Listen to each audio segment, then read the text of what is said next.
anu aya dina jero pikiran alasan psikologis. Kedua alasan didaktis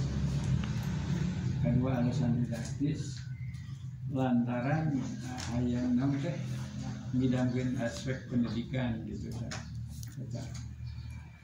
Katilu sosiologis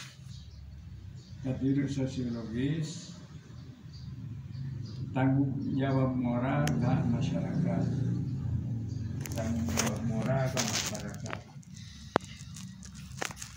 Anu kaopat ekonomis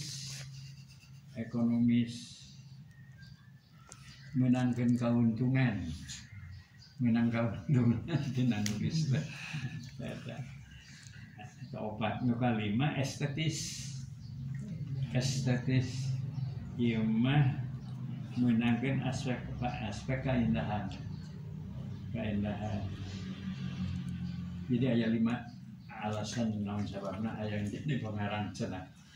Cek ieu lain cek bapaknya. Lamun teu satuju mah prek we.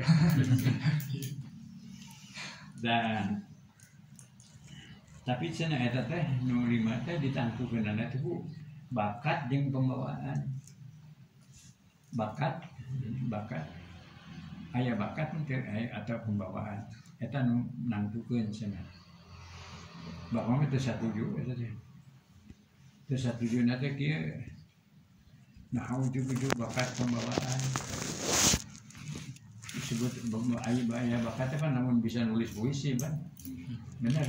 Jadi kudu digawe heula.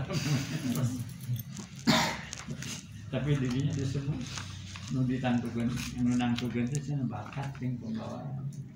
Jadi lamun urang hayang jadi pengarang ngarang we kudu mau aing teh boga bakat awal teh mangke we. Mun karanganna alus meureun nyaper banget. Nya. Itu teh.